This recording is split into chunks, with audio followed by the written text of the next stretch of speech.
Hi friends, మన దేశంలో 51 శక్తిపీఠాలు ఉన్నాయి.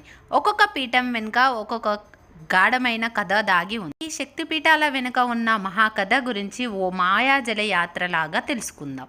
ఈ కథ మొదలవుతుంది.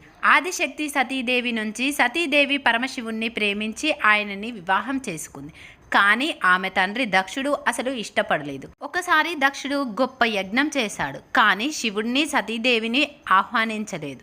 సతీదేవి మాత్రం ఆ యజ్ఞంలోకి వెళ్ళింది. కానీ అక్కడ దక్షుడు శివుణ్ణి అవమానించడం చూసి సతీదేవి ఆ అవమానాన్ని తట్టుకోలేక యజ్ఞంలోకి లీనమైపోయింది. ఈ సంఘటన శివుణ్ణి విషాదంలోకి ముంచెత్తింది. ఆయన సతీదేవి శవాన్ని భుజాలపై వేసుకుని జగత్తునే మర్చిపోయి తాండవం చేయసాగాడు. శివుడు ఆ రౌద్రకోపము చూసి దేవతలంతా భయపడ్డారు.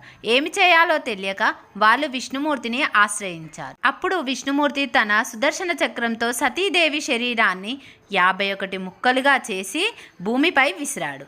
ఆ భాగాలు పడిన ప్రతి స్థలంలో ఒక శక్తిపీఠం ఏర్పడింది.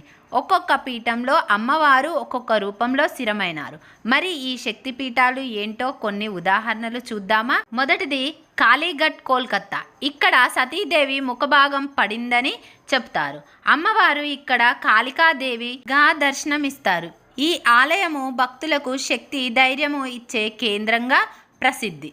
కోల్కతా వెళ్తే ఈ ఆలయం తప్పక దర్శించాలి.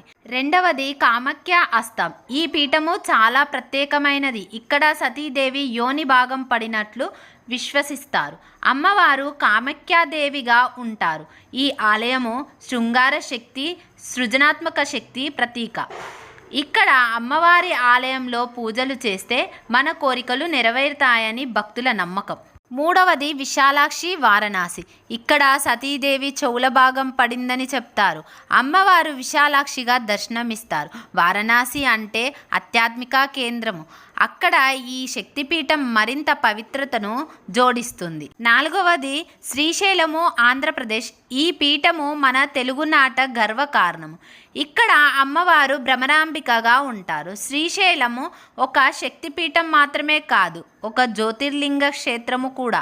అమ్మవారి శక్తి, శివుడి దివ్యత కలిసి ఈ స్థలము భక్తులకు అపారమైన శాంతిని ఇస్తుంది. ఐదవది అల్లాంపూర్ జోగులాంబ. మన తెలుగు రాష్ట్రాల్లో మన శక్తిపీఠము.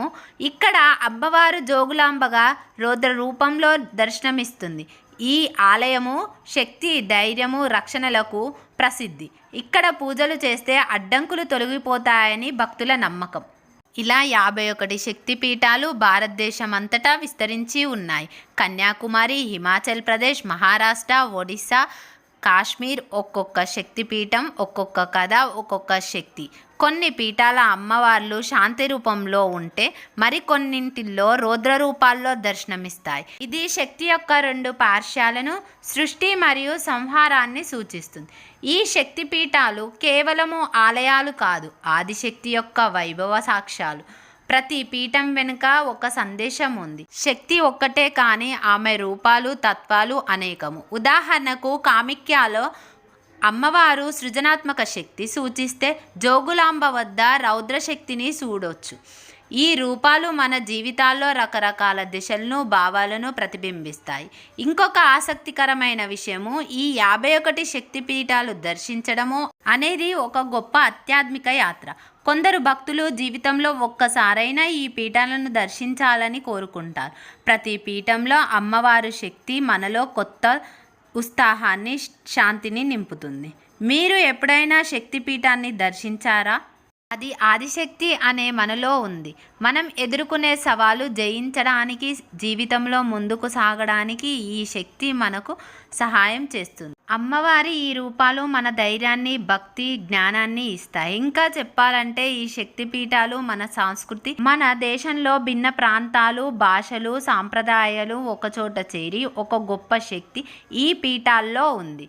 మీరెప్పుడైనా ఈ పీఠాల గురించి ఆలోచించారా? ఇంకా ఇలాంటి అద్భుతమైన కథల కోసం మన ఛానల్ని like and share and subscribe చేయండి ఫ్రెండ్స్. మళ్ళీ నెక్స్ట్ వీడియోలో కలుద్దాం.